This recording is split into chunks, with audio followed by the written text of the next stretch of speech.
600 600 marks के आप choose कर सकते हैं, डिफरेंट ग्रुप्स हैं और उन ग्रुप्स में से आप अपनी चॉइस के या पिछले 2 से 3 साल का जो आप ट्रेंडिंग डाटा उसको लेके उसके मुताबिक आप ऐसे सब्जेक्ट्स लेते हैं जिसमें आप इजीली स्कोर कर सकें। अच्छा, यहाँ पर जो 2-3 चीज़ें बड़ी इंपॉर्टेंट हैं वो ये है कि इंग्लिश एस्से जो है सबसे पहले तो आपको न्यूज़पेपर और न्यूज़पेपर में मैं नाम लूँगा डॉन का, तो उसकी रीडिंग आपको बहुत ज़्यादा एक्सटेंसिवली करनी पड़ेगी। वो आपका डिफरेंट पेपर्स में अदर देन एस्से भी आपकी हेल्प आउट करेगा, पाकिस्तान अफेयर्स, करंट अफेयर्स में, उससे आपको प्रेसी कंपोजिशन के पेपर में भी आपको उससे हेल्प आउट मिलेगी। अच्छा, एक चीज़ जो बड़ी इंपॉर्टेंट है वो ये है कि superior services academy almost more than 2 decade से सर्व कर रही है, तो ज़्यादातर हमारे जो यहाँ पे पढ़ा रहे हैं लोग वो खुद सीएसपी ऑफिसर्स हैं, ऑलमोस्ट सारे ही सीएसपी ऑफिसर्स हैं और इस एकेडमी के ही अलुमनाई है जो यहाँ पे पढ़ा रही है।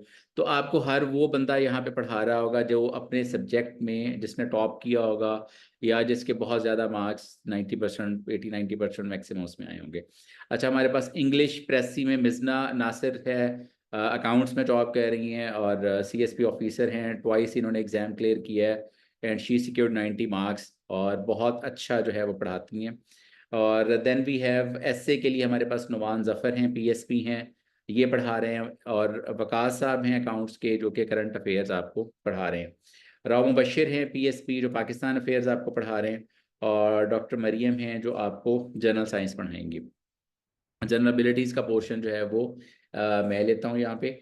अच्छा, एक चीज़ जो बड़ी इम्पोर्टेंट है वो ये है कि एक एकेडमी की जो ज़रूरत है वो इसलिए पेश आती है, एक इंस्टीट्यूशन की ज़रूरत इसलिए पेश आती है ताकि एक तो आपकी रूटीन बन सके, दूसरा ये कि बहुत सारी चीज़ें ऐसी हैं टिप्स एंड ट्रिक्स जो कि एक इदारे की आप कह लें कि नॉलेज कैपिटल है और ओवर द ईयर्स उन्होंने different tips and tricks, different tools, different techniques जो हैं वो अपने स्टूडेंट्स उनके एक्सपीरियंसेस को शेयर करके एज अ नॉलेज कैपिटल उन्होंने वो बनाई हैं।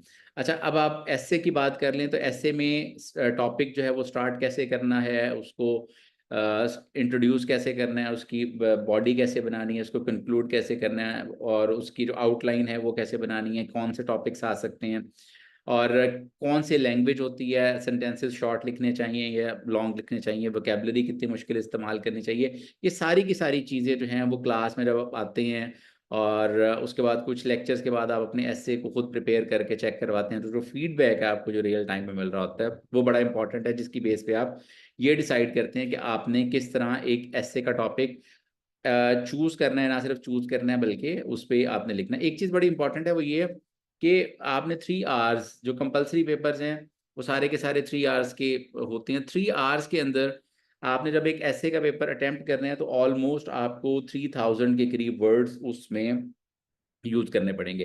अच्छा, अब ये जो 3000 के करीब वर्ड्स हैं, ये आपका अच्छी तरह और सीएसएस में अक्सर मैंने एग्ज़ाम्स में देखे हैं कि बहुत सारे बच्चे फर्स्ट पेपर के बाद ही एस्से के पेपर के बाद ही उन्हें आइडिया हो जाता है कि आगे उन्होंने पेपर देने हैं या नहीं देने और उनकी कितनी तैयारी थी। तो ये आप कहें कि एक बॉटलनेक है सीएसएस की और ज़्यादातर जो सीएसएस का रिज़ल्ट है वो इसी पेपर की बेस पे डिसाइड हो रहा होता है। एलोकेशंस इसी पेपर के स्कोर के ऊपर डिसाइड हो रही होती हैं, ग्रुप्स इसी पेपर की बेस पे कि किसने पीएसपी जाना है, किसने फॉरेन सर्विसेज जाना है, किसने ज़्यादातर जो सीएसएस का इन्हिसार है वो इस सिंगल पेपर पे है, इंग्लिश एस्से जो बहुत इंपॉर्टेंट है। अच्छा, इसका मैंने शुरू में आपको बताया कि डॉन की रीडिंग इंग्लिश न्यूज़पेपर आजकल तो बहुत ज़्यादा ईज़ी हो गया, आर्टिफ़िशियल इंटेलिजेंस भी आ गई है, बाकी चीज़ें भी आ गई हैं। सो आपने लेकिन at the end of the day एक चीज़ बड़ी इम्पॉर्टेंट है वो ये है कि इंग्लिश एस्से को किस तरह आपने अटेम्प्ट करना है और ना सिर्फ आपने अटेम्प्ट करना है। 2 तरह की चीज़ें, एक तो ये कि आपको knowledge, data, fact and figure आपके पास थे, वो आपने एज़ इट इज़ लिख दिए या आपने उसको लॉजिकल और रैशनल वे में प्रेज़ेंट किया और उसका कंक्लूजन बहुत अच्छा किया। सो ये जो क्रिटिकल अप्रोच है एस्से को अटेम्प्ट करने की, ये बहुत ज़्यादा इम्पॉर्टेंट है। तो आप अपनी क्लास में इस अप्रोच के तहत एस्से को अटेम्प्ट करना वो सीखेंगे। अच्छा, then we have precis and composition. अच्छा, कुछ चीज़ें मैं आपको बताऊँ बीइंग अ सिविल सर्वेंट, ये जो आप जितनी भी चीज़ें पढ़ने जा रहे हैं ना, ये ज़्यादातर तो स्टूडेंट्स शुरू में ये समझते हैं कि इतना हेक्टिक और लेबोरियस किस्म का जो है वो सिलेबस है सीएसएस का और आज की मॉडर्न वर्ल्ड में इस तरह की शायद चीज़ें नहीं होनी चाहिए। लेकिन मैं आपको बताऊँ कि जितनी भी गवर्नमेंट्स हैं जो पूरी दुनिया में ऑपरेट कर रही होती हैं, गवर्नमेंट्स जो हैं वो ट्रेडिशनल वे में ऑपरेट कर रही होती हैं। गवर्नमेंट टेक्नोलॉजी को जब इंट्रोड्यूस करवाती है ना, तो इवन यूएसए को भी एक बहुत बड़ा बजट एलोकेट करना पड़ता है कि वो जो आईटी है वो उसकी आखिरी काउंटी तक जो है वो किस तरह जाएगी। सो गवर्नमेंट जब मूव करती है चीज़ों को, तो उसको बहुत ज़्यादा कैपिटल एक्सपेंडिचर लगाना पड़ता है टेक्नोलॉजी को चेंज करने के लिए। सो इसलिए ज़्यादातर जो पूरी दुनिया में गवर्नमेंट्स हैं वो ट्रेडिशनल स्ट्रक्चर्स पे चल रही होती हैं, और वो आहिस्ता आहिस्ता जो है वो अपने आप को टेक्नोलॉजी के करीब लेके आती हैं। तो इंग्लिश लैंग्वेज जो है वो पूरी दुनिया में आज भी कम्युनिकेशन के लिए बहुत ज़्यादा बोली जाती है। अब आपने, आपसे मुराद जितने भी एस्पिरेंट्स हैं हमारे पास, उन तमाम लोगों ने कल को गवर्नमेंट ऑफ पाकिस्तान के बिहाफ पे इंटरनली या एक्सटर्नली कम्युनिकेट करना होता है। तो बेसिकली ये जो इंग्लिश एसे और प्रेसिडेंट कॉम्पोजिशन है, ये एक फिल्टर है। ये फिल्टर ये चेक करता है, एसे में आपकी इंग्लिश की स्किल्स और एनालिटिकल स्किल्स चेक होती है, प्रेसिडेंट कॉम्पोजिशन में कि आप कितना इफेक्टिवली कम से कम अल्फाज में एक बात को लिख सकते हैं और कितना अच्छा लिख सकते हैं। अच्छा, कल को आप कहें कि यूएन के अंदर पाकिस्तान इंडिया डायलॉग होगा, वहाँ पे हमारे एम्बेसडर्स होंगे, आपने उनकी स्पीचेस भी सुनी होंगी, तो ये सारे वही लोग होते हैं जो इन फिल्टर्स को क्रॉस करके बड़ी अच्छी तरह और बड़े अच्छे एक्कोलेड्स और अकॉम्प्लिशमेंट्स करके ही आगे गए होते हैं। सो आपको you have to represent state of Pakistan. जब आपने स्टेट ऑफ पाकिस्तान को रिप्रेजेंट करना है, तो स्टेट के आप कह लें कि कुछ फिल्टर्स हैं जिनसे गो थ्रू, ना सिर्फ आपने गो थ्रू होने हैं, बल्कि उनको अच्छी तरह तैयार करके अपने आप को ढाल के उसके मुताबिक आपने, क्योंकि 10 साल बाद, 20 साल बाद, 25 साल बाद आप स्टेट ऑफ पाकिस्तान होंगे। आप जो कहेंगे वो, जिस तरह वो फॉरेन ऑफिस के स्पोक्स पर्सन बात करते हैं, वो भी CSPC होते हैं, और पूरी दुनिया में फॉरेन सर्विस को जो भी लोग रिप्रेजेंट कर रहे हैं, इंटरनली भी अगर आप कहें। अच्छा, फिर आपकी जो प्रॉब्लम सॉल्विंग स्किल्स हैं वो बड़ी इंपॉर्टेंट है। आप जब ऐसे को अप्रोच कर रहे होते हैं, तो उसमें सिर्फ ये नहीं है कि आपने सिर्फ फैक्ट एंड फिगर को लिख दिया, आपकी एनालिटिकल और प्रॉब्लम सॉल्विंग जो स्किल्स हैं वो भी बड़ी अच्छी तरह सामने आ रही होती है। ये चीज़ बाद में इंटरव्यू में भी देखी जाती है, लेकिन कल को अगर आप पुलिस को ज्वाइन करते हैं और एक मॉब आ जाता है, तो आपने वहां पे किस तरह, अभी आपने एक खातून को देखा होगा लाहौर में, जिन्होंने वो एक खातून ने कपड़े पहने हुए थे और उस पर उस सारे इंसिडेंट को बड़ा अच्छी तरह टैकल किया, डील किया। तो ये जो प्रेशर कुकर सिचुएशन होती है सिविल सर्वेंट्स के लिए, इसको डील करना ये भी बड़ा इंपॉर्टेंट होता है। अच्छा, देन वी हैव जी पाकिस्तान अफेयर्स। अच्छा, पाकिस्तान अफेयर्स में मैं आपको बताऊं कि आपको एग्जैक्टली वही लाइन टो करनी पड़ेगी जो स्टेट ऑफ पाकिस्तान की है, क्योंकि आप स्टेट को रिप्रेजेंट करने जा रहे हैं। सो इधर you like the current version of Pakistan affairs और नॉट, सो आपको वही फॉलो करना पड़ेगा और वही फॉलो करना चाहिए ऑब्वियसली। दूसरी चीज, स्टेट कभी भी जो है वो ये नहीं चाहती कि वो अपने अगेंस्ट ही सच बोलने लग जाए। हर स्टेट के कुछ ग्रे एरियाज होते हैं, पाकिस्तान के भी हैं और दुनिया की बाकी जो स्टेट्स हैं उनके भी हैं। आप लेडी डियाना के मर्डर को ले ले, उसके बारे में भी स्पेकुलेशंस पूरी दुनिया में होती हैं कि ये स्टेट का एक रोल था उसमें। सो स्टेट जो है वो बड़ा वियर्डली एक्ट करती है, उसके अपने वेस्टेड इंटरेस्ट होते हैं, उसके लिए वो कुछ भी कर लेती है। इंडिया की गवर्नमेंट आजकल जो है वो सिखों के खिलाफ पूरी दुनिया में उनके जितने भी लीडर्स हैं उनको मरवा रही है, चाहे वो अमेरिका हो या कनाडा हो या डेवलप्ड वर्ल्ड हो, और बड़ा क्रिटिसिज्म भी उनको फेस करना पड़ रहा है। सो स्टेट की जब हम बात करेंगे, तो पाकिस्तान अफेयर्स में आपको वही लाइन लेनी पड़ेगी जो पाकिस्तान अफेयर्स में स्टेट ऑफ पाकिस्तान की है। आपकी अपनी जो भी पर्सनल ओपिनियन है वो बहुत अच्छी बात है, होनी चाहिए। आपने इसके बारे में जो कुछ भी अल्टरनेट थियरीज या चीज़ें पढ़ी हैं, बट जब आप स्टेट को रिप्रेजेंट करेंगे तो उसमें आप वही लाइन को करेंगे, वही लाइन लेंगे जो कि पाकिस्तान की ऑफिशियल स्टेट की है। देन जी we have current affairs. Current affairs में हमारे डोमेस्टिक हैं, एक्सटर्नल अफेयर्स हैं, ग्लोबल इश्यूज हैं। अच्छा, वो हर साल के लिहाज से ना ये चीज़ें डिफरेंट होती जाती हैं। आजकल आप देख लें एनर्जी में, पॉलिटिकल इंस्टेबिलिटी में FATF चल रहा है, इसके अलावा CPEC 2.0 चल रहा है, पाकिस्तान US के रिलेशनशिप में, अमेरिका में इलेक्शंस आ रहे हैं। सो ये ऑन गोइंग प्रोसेस है करंट अफेयर्स का। करंट अफेयर्स एक ऐसी चीज़ है CSS में जो हर साल नहीं होती है, और वो जो उस साल के नए डायनामिक्स हैं, नई पॉलिटिकल सिचुएशन है, अभी आप इजराइल गजा वो देख लें, वो भी चल रहा है उसमें। सो करंट अफेयर्स जो है वो इसके लिए, अभी मैंने स्टार्ट में बात की थी कि आपको डॉन पढ़ना पड़ेगा। सो डॉन से आप इंग्लिश के 2 पेपर्स के अलावा इससे एक तीसरे पेपर में भी बहुत ज़्यादा हेल्प आउट सीख करेंगे, लेंगे वहाँ से, और रेगुलरली वहाँ पे। अच्छा, एक चीज़ और, करंट अफेयर्स का पेपर हो या ऐसे का, जो डॉन में डिफरेंट व्यू पॉइंट्स आते हैं डिफरेंट लोगों के, डॉन कुछ इंटरनेशनल न्यूज़पेपर से भी चीज़ें दे रहा होता है, वो आपका जो है वो पॉइंट ऑफ व्यू बिल्ड करने में वो बहुत ज़्यादा उसका आपको फ़ायदा होगा। ओके जी, then we have general science. Obviously general science में फिजिकल साइंसेज हैं, बायोलॉजिकल साइंसेज हैं, एनवायरमेंटल साइंसेज है, water pollution, food science, information technology and quantitative ability. अच्छा, ये सारी की सारी चीज़ें जो हैं इनमें एज सच कोई अपडेट नहीं होती। ये पिछले 5-6 साल में जो चीज़ें चल रही होती हैं वही रिपीट होके या उसी तरह की जो है वो चीज़ें आ रही है। तो जनरल साइंस में एक बस मकसद ये होता है कि जो भी लोग पेपर दे रहे हैं, सीएसएस अटेम्प्ट कर रहे हैं, उसकी एक जनरल अंडरस्टैंडिंग होनी चाहिए साइंस के बारे में। तो ज़्यादातर बेसिक फिनोमेना जो हैं इनके वो देखे जाते हैं, एडवांस लेवल के कॉन्सेप्ट्स इसमें नहीं देखे जाते। Then we have the Islamiat. अच्छा, इस्लामियात ना बड़ा इंटरेस्टिंग है और थोड़ा सा सीएसएस में ना इसमें पेपर सेटर के लिहाज से आप कह लें या अदरवाइज ये थोड़ा सा शेप चेंज भी करता है। मतलब इसमें आपको थोड़ा सा अपना जो फ्लेवर है वो ऐड यूं करना पड़ता है कि समटाइम्स इसमें इस्लाम उस तरह के डायरेक्ट क्वेश्चन इस्लाम से रिलेटेड नहीं आते हैं। उनको कहीं ना कहीं सिविल सर्विस के साथ, गवर्नमेंट के साथ, करप्शन के साथ, मॉडर्न डे जो सोशल इश्यूज और टैबूज हैं उनके साथ अटैच कर दिया जाता है। सो इस्लामियात में आपको प्योर इस्लामिक क्वेश्चंस जो हैं वो बहुत कम मिलेंगे। ज़कात का क्वेश्चन आएगा तो इकोनॉमिक सिस्टम के साथ एट्रीब्यूट होगा, इबादत का आएगा तो वो आपकी जॉब के साथ अटैच होगा, करप्शन का आएगा तो सोशल लेवल के साथ। सो मिक्स एंड मैच चल रहा होता है। तो इसमें आपको अगेन इसमें भी स्टूडेंट्स फेल होते हैं, स्पेशली वो लोग जो कि ट्रेडिशनल अप्रोच के साथ इस्लामियात को अटैम्प्ट, जिस तरह मैंने कहा था पाकिस्तान अफेयर्स में आपको ट्रेडिशनल अप्रोच के साथ जाना पड़ेगा, लेकिन इस्लामियात में आपको ट्रेडिशनल अप्रोच के साथ नहीं जाना होगा।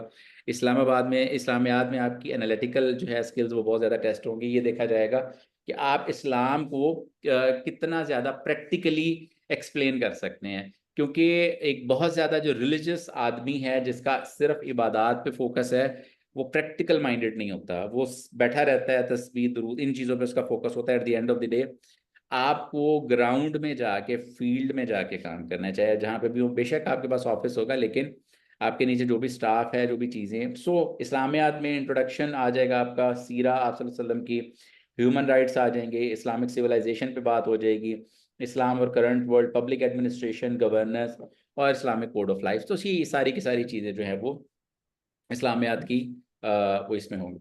अच्छा, कुछ चीज़ें जो एकेडमी आपको ऑफर करेगी, मैं उस हवाले से आपको बता दूं। एक तो ये कि आपको जो भी लोग सब्जेक्ट्स पढ़ाएंगे वो हैं तो सीएसपी, लेकिन वो सब्जेक्ट स्पेशलिस्ट हैं। वो हर बंदा अपने सब्जेक्ट में ना सिर्फ, क्योंकि समटाइम्स एक जो अच्छा टीचर है वो सब्जेक्ट का तो अच्छा टीचर हो सकता है, लेकिन वो सब्जेक्ट सीएसएस के एग्जाम्स में कैसे पूछा जाता है ये एक डिफरेंट अप्रोच है। तो यहाँ जो लोग आपको पढ़ाएंगे वो खुद भी सीएसपीज हैं और उन्होंने इन एग्जाम्स में खुद भी टॉप किया हुआ और अच्छे मार्क्स सिक्योर किए हैं। सो आपको जो है वो डबल बेनिफिट जो है वो इससे मिल सकेगा। अच्छा, एकेडमी आपको ऑफर इसमें ये करेगी कि 22 से पहले पहले जो लोग एडमिशन करवा लेंगे 50% उनको ऑफ किया जाएगा टोटल फी का।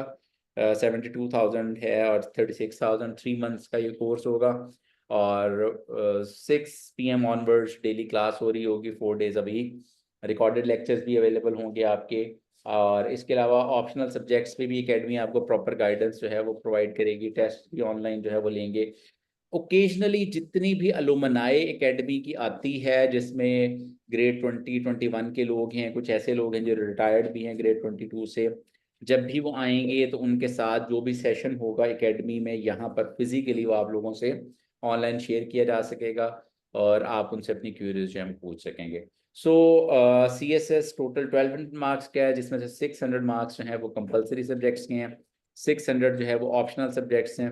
कंपलसरी में एटलीस्ट 40% मार्क्स आपने सिक्योर करने हैं और ऑप्शनल्स में 33%, लेकिन कमुलेटिव आपके 50% से ज़्यादा होने चाहिए। और अगर आप अच्छे ग्रुप में सिलेक्शन चाह रहे हैं तो फिर आपके 70% से ज़्यादा मार्क्स होने चाहिए। डिफरेंट इसमें कोटाज हैं। ज़्यादातर लोग पंजाब के हैं, तो पंजाब में थोड़ा कंपटीशन ज़्यादा होता है। सिंध रूरल से थोड़ा कम कंपटीशन है, बलूचिस्तान से थोड़ा कम कंपटीशन है। वहाँ लोग ज़रा इजीली एडजस्ट हो जाते हैं। वहाँ अगर कम नंबर भी आए तो अच्छे ग्रुप्स मिल जाते हैं। पंजाब का थोड़ा सा डिसएडवांटेज ये है कि यहाँ आपको बेस्ट ऑफ द बेस्ट बनना होता है, जिसके लिए आप अच्छे ग्रुप में आप एलोकेशन आपकी हो सकती है। सो ये एक थोड़ा सा बैकग्राउंड था इस हवाले से। तो कोई भी आप क्वेश्चन फर्दर करना चाहें, so open your mic and you can ask any question. अच्छा, इसमें जो आपने सर बताया कि स्टेट का स्टांस लेना है, करंट अफेयर्स में भी और इस्लामिक स्टडीज में भी स्टेट का स्टांस लेना पड़ेगा? नहीं, स्टेट का स्टांस मैंने करंट अफेयर्स में नहीं, मैंने पाकिस्तान अफेयर्स में कहा है कि जी जी, पाकिस्तान वही अफेयर्स में आपको स्टेट का स्टांस, मतलब दो कौमी नजरिया, टू नेशन थ्योरी जो है ना, आपको जी। उसको ओन करना पड़ेगा। इस्लामियात में ऐसा नहीं है, इस्लामियात में हमारा स्टेट का स्टांस नहीं, इस्लामियात में आप अपनी क्रिटिकल अप्रोच के थ्रू जाएंगे। फॉर एग्जाम्पल, उसमें एडमिनिस्ट्रेशन और गवर्नेंस का अगर क्वेश्चन आ जाता है, आप हजरत उमर के इरा की बड़ी अच्छी एग्जाम्पल दे सकते हैं। और जी इसके अलावा इस्लामिक कोड ऑफ लाइफ है, उसमें आ जाता है, तो आप उसकी दे सकते हैं। तो आजकल कोशिश ये कर रहे हैं कि जितने भी सीएसएस के एग्जाम हैं उसमें जो करंट गवर्नेंस के इश्यूज हैं, करप्शन के इश्यूज हैं, उनको इस्लाम के साथ मोल्ड करके उसका जो आंसर है वो लिया जाए स्टूडेंट से, और उसका पॉइंट ऑफ व्यू देखा जाए कि वो क्या उसके बारे में कहता है। तो इसमें ऐसे स्टेट ओरिएंटेड नहीं है। पाकिस्तान नाम की हद तक तो है इस्लामिक रिपब्लिक ऑफ पाकिस्तान, लेकिन ऐसा स्टेट जो है, पाकिस्तान में ज़्यादातर जो फोकस होता है वो पाकिस्तान अफेयर्स में ही हो रहा होता है कि जी जो स्टेट का वर्जन है पाकिस्तान के बारे में आपने वही ऑन करना है, क्योंकि आप पब्लिक सर्वेंट है, और आप, और इंटरव्यू में भी आपसे यही पूछा जाएगा टू नेशन थ्योरी के बारे में आपको कोई क्या ओपिनियन है, और आप उसको वही ऑन करेंगे जी टू नेशन थ्योरी के बारे में जो कहा था, जो हमें पढ़ाया गया है, चाहे वो जैसा भी है। सो उसके बारे में ऑब्वियसली आपको स्टेट की लाइन जो है वो लेनी पड़ेगी। अदरवाइज इस्लामियात में आप अपना क्रिटिकल, बड़ा अच्छा एनालिसिस आप इसमें दे सकते हैं, इसमें कोई लगा बंदा असूल नहीं है। जी हम। Thank you. ओके, अब हमारे पास हमाद, इरसा, ताशा, आप लोगों का अगर कोई क्वेश्चन है आप बोल के भी पूछ सकते हैं और लिख के भी पूछ सकते हैं। हाँ, वो कर दें।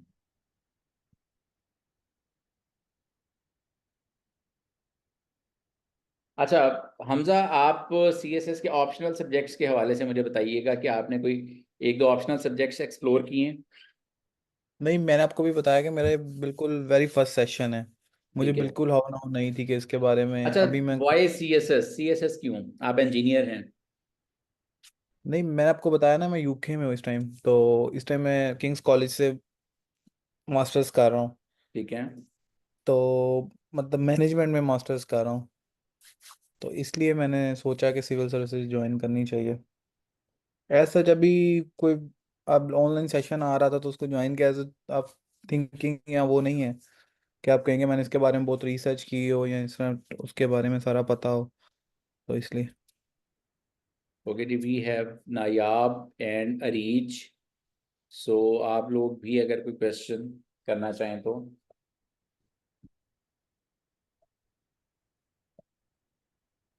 अच्छा, एक मेरा आप लोगों से सवाल है, कोई भी उसका आंसर कर सकता है, कि आज एआई की दुनिया है और आर्टिफिशियल इंटेलिजेंस की तरफ लोग जा रहे हैं, सो डोंट यू थिंक कि ये जो करंट ब्यूरोक्रेटिक सिस्टम है ये ऑब्सोलीट हो गया है? What's your take? लेकिन ये देखें ना, एआई रिप्लेस तो नहीं कर सकता ह्यूमन बींग्स को।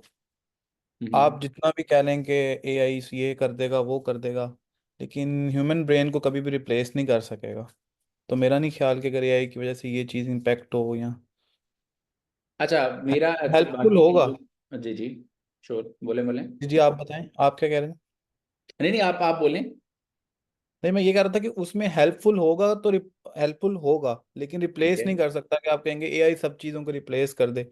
इसमें तो हम्म, फिर हर फील्ड खत्म हो जाएगी। सही सही सही सही।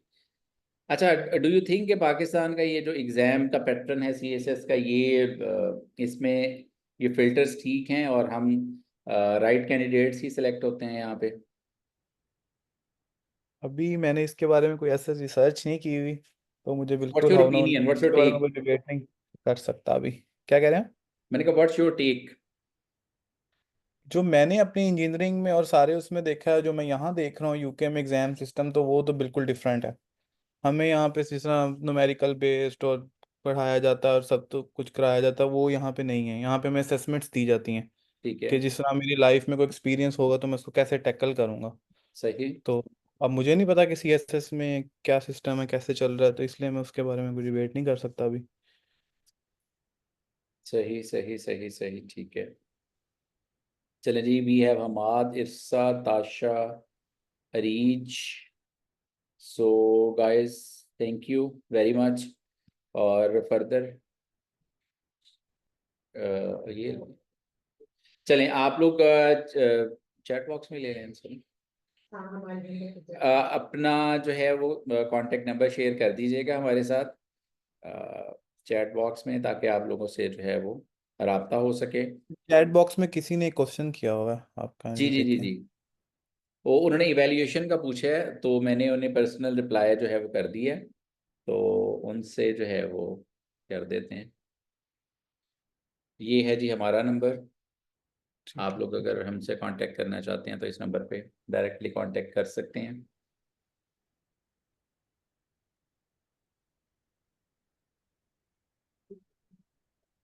एक स्टूडेंट की पार्टिसिपेशन है सर। जी हमजा, आपका आ गया है नंबर हमारे पास।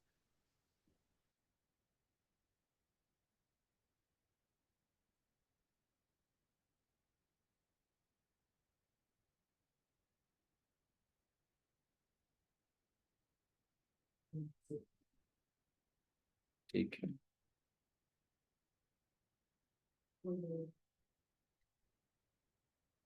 जी। स्टूडेंट अरीज हैं हमारे साथ। अरीज भी, नायाब ने भी नंबर शेयर किया, ताशा ने भी नंबर शेयर कर दिया।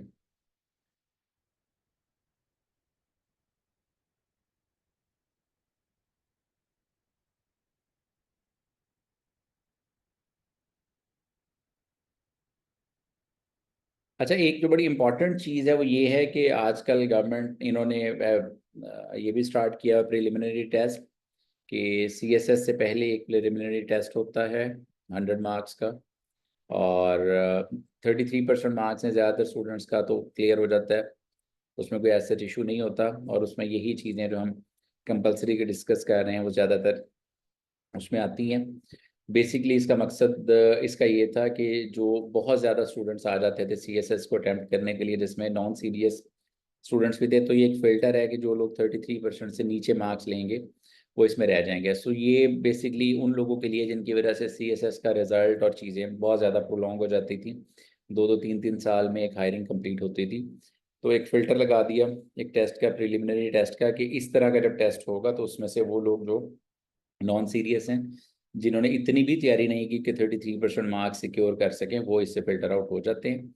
और बाकी जो स्टूडेंट्स हैं जो सीरियस हैं, जो वाकई चाहते हैं, तो वो इजीली इसमें जो है वो इनको कर लेते हैं, अटेम्प्ट कर लेते हैं। एज सच हमारा कभी भी कोई भी स्टूडेंट इसमें नहीं रहा, क्योंकि ज़्यादातर जो स्टूडेंट्स आते हैं वो सीरियस ही होते हैं इसकी तरफ, क्योंकि आपने अपना ना सिर्फ इसमें पैसा और टाइम एनर्जी करनी है, बल्कि ज़िंदगी के बड़े कीमती साल इसमें आपके लग जाते हैं। तो इस एफर्ट को आप कहें कि शुगल के तौर पे तो नहीं लिया जा सकता, तो ज़्यादातर जो स्टूडेंट्स हैं वो बड़ा अच्छा जो है अल्हम्दुलिल्लाह परफॉर्म करते हैं। एक चीज़ हमाद ने कर दिया, मैंने आगे एक चीज़ और वो बड़ी इंपॉर्टेंट है, वो ये है कि अब पाकिस्तान जैसे थर्ड वर्ल्ड कंट्रीज़ में, जहाँ पे पॉलिटिक्स में आना जो है वो आम आदमी का काम नहीं है, ज़्यादातर जो कैपिटलिस्ट हैं, ज़िम्मेदार हैं, इंडस्ट्रियलिस्ट लोग हैं, तो वही आते हैं। तो जो पावर है वो उसको गेन करने के लिए आपके पास जो एक टूल है पढ़े लिखे बंदे के पास, जो वो ये है कि वो कंपैरेटिव एग्जाम्स में आए, अपने आप को प्रूव करे, और उसके मुताबिक जो भी उसमें अहलियत है, काबिलियत है, सलाहियत है, उसके मुताबिक वो कर ले। सो ये जो ब्यूरोक्रेसी है ये बड़ा पुराना कॉन्सेप्ट है। इस्लामिक उसमें रहे तो हज़रत उमर रज़ी अल्लाह ताला अन्हु के दौर में आपने पुलिस का इदारा भी बना, मरदमशुमारी का इदारा भी बना, डिफरेंट और इदारे भी उस दौर में बने। और मुग़ल दौर में भी जो है वो ब्यूरोक्रेसी रही, लैंड रिफॉर्म्स हुई सारी की सारी। सो ब्यूरोक्रेसी का जो कॉन्सेप्ट है वो कोई नया कॉन्सेप्ट नहीं है। आपको अपने आपको जो है वो क्या कहते हैं, इस दौर में भी प्रूव करवाना पड़ता है डिफरेंट प्लेटफॉर्म्स पे। डिफरेंट स्टेट को जब भी अपने आप को रिप्रेजेंट करना होता है तो उसको इस तरह के काबिल लोगों की ज़रूरत पड़ती है जो उसका पॉइंट ऑफ व्यू बड़ा इजीली वो कर सकें।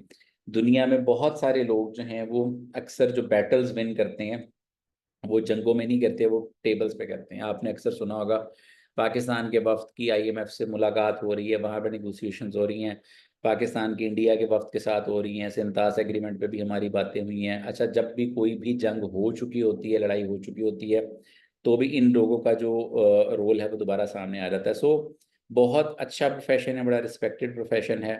आप कहें कि और ओके जी, आप नायाब का क्वेश्चन है कि भी CSS की तरह सब्जेक्ट सिलेक्ट करने होते हैं MPT में।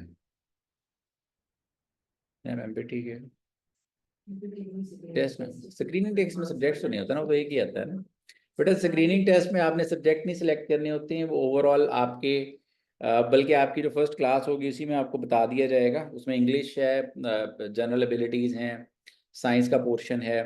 तो ये जो आपके कंपलसरी सब्जेक्ट्स हैं ओवरऑल तकरीबन यही कवर कर रहा होता है MPT। सो एज सच उसमें सब्जेक्ट सिलेक्ट नहीं करने होते। तो वो भी जैसे ही क्लास स्टार्ट होगी तो इंशाल्लाह आपको उसके बारे में भी बड़ी डिटेल से ब्रीफ कर दिया जाएगा, और उसमें सब्जेक्ट सिलेक्शन नहीं होती।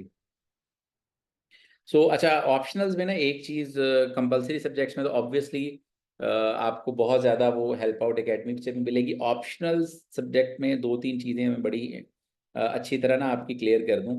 अक्सर ना स्टूडेंट्स वो उन सब्जेक्ट्स को ऑप्शनल सेलेक्ट कर लेते हैं जिनको वो पढ़ना चाहते थे ज़िंदगी में और नहीं पढ़ सके, और उन्होंने कोई और डिग्री कर ली है। ये एक बहुत बड़ा जो है ना वो रिस्क होता है।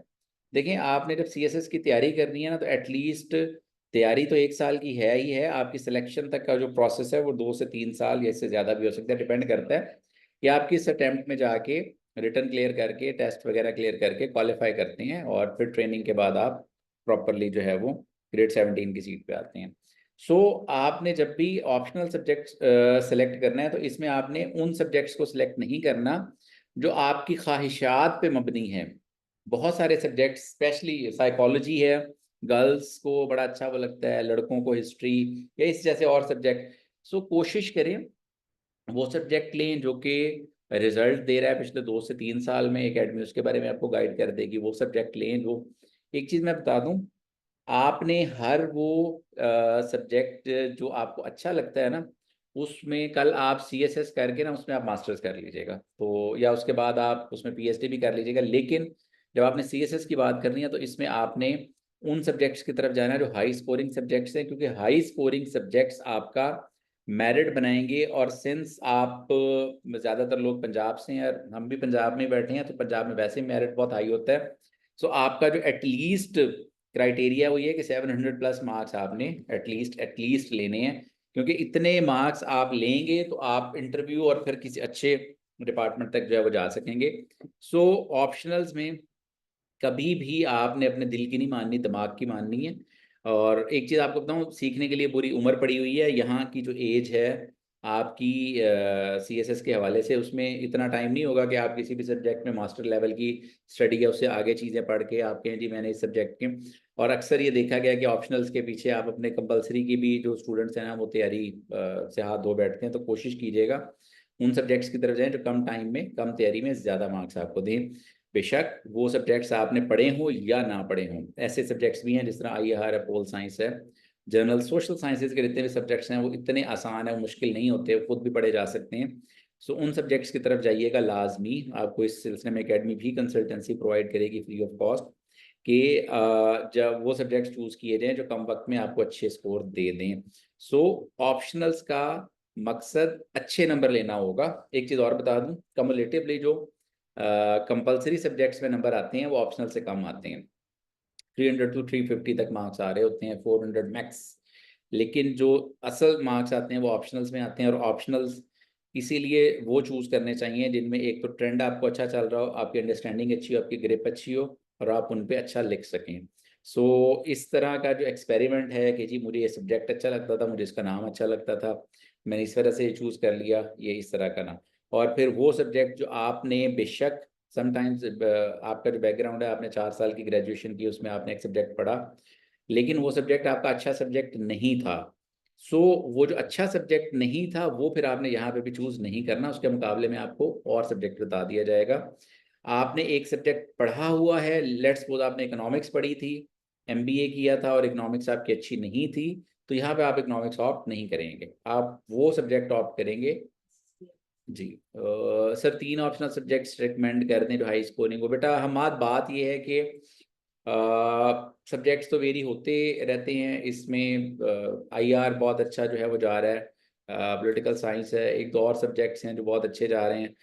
पास्ट में चले जाएं तो जर्नलिज्म पंजाबी भी बहुत अच्छे नंबर दे रहा होता था। आपका ना राइट मिक्स, हमारे पास जितने भी स्टूडेंट्स इस वक्त हैं ना, आपका अपना जो राइट मिक्स बनेगा वो आपका इंटरेस्ट किस में है, आपका प्रायर नॉलेज किस सब्जेक्ट में है, और आप कितने कम वक्त में कौन सा सब्जेक्ट ले सकते हैं, इस पे आएगा।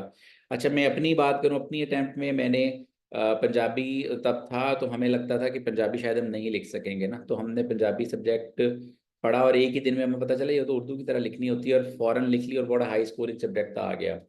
जर्नलिज्म हम लोगों ने रखा, जर्नलिज्म भी बहुत हाई स्कोरिंग सब्जेक्ट था। सो डिपेंड करता है कि आप जब एग्जाम दे रहे हैं तब एक क्या ट्रेंड चल रहा है। दूसरा, एक जो हाई स्कोरिंग सब्जेक्ट है वो लाजमी नहीं है कि दूसरे के लिए भी हाई स्कोरिंग हो, आपका अपना एप्टीट्यूड है और आपका अपना नॉलेज है। सो ऑप्शनल्स में जो दो तीन बड़े इंपॉर्टेंट क्राइटेरियाज है, उनमें से एक तो ये है कि आपका प्रीवियस जो बैकग्राउंड है उसमें आपकी किस सब्जेक्ट की तैयारी अच्छी थी। हमारे एक स्टूडेंट थे उमर, वो हैं डीसी कस्टम्स, कराची पोस्टेड हैं। तो उन्होंने ग्रेजुएशन में भी एक सब्जेक्ट रखा हुआ था साइकोलॉजी, और उन्होंने सीएसएस में भी, हमने बड़ा उन्हें मना किया कि आप ना रखें, उन्होंने कहा जी मेरी बहुत अच्छी ग्रिप है। उनके ग्रेजुएशन में भी 80% प्लस मार्क्स थे, हालांकि कम आते हैं मार्क्स, तो उन्होंने उसके साथ ही क्वालिफाई किया और वो 53rd उनका नंबर था। सो ये एक्स्ट्रॉर्डनरी केस होता है, अगर एक सब्जेक्ट आपका बहुत अच्छा चल रहा है, बहुत अच्छा है, आपको उस पर ग्रिप है, तो ऑब्वियसली उस पर आप जा सकते हैं, लेकिन उसमें फिर आप ये मेक श्योर कीजिएगा कि आपके जो मार्क्स हैं वो उसमें अच्छे आए। सो कोई और अगर क्वेश्चन करना चाहें तो मोस्ट वेलकम, आप लोग कर सकते हैं।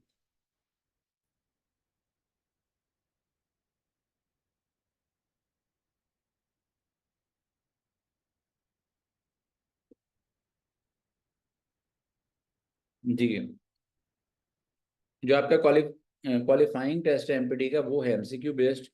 बाकी जो आपके सब्जेक्ट्स हैं वो सारे के सारे सब्जेक्टिव हैं, उसमें एमसीक्यूज नहीं होंगे। तो ये जो है आपका वो एक वो एमसीक्यू बेस्ड है।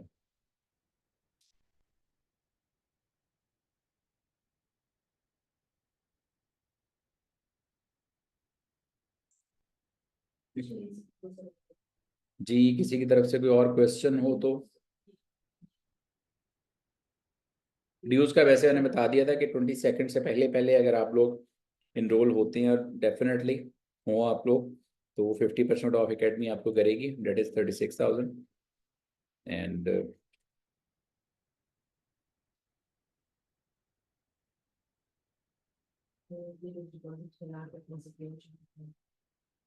और जो जो ड्यूज डिपॉजिट करवा दे वो काइंडली जो है वो स्क्रीनशॉट शेयर कर ले, एकेडमी का नंबर है आपके पास। थैंक यू जी, जजाकल्ला खैर, बेस्ट ऑफ लक, अल्लाह हाफिज़ जी।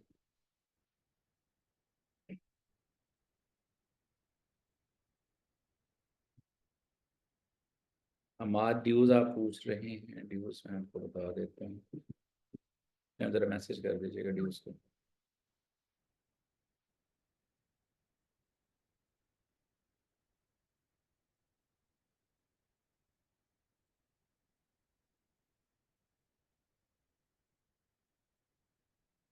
$45,000 आफ्टर 22nd, आफ्टर फ्राइडे।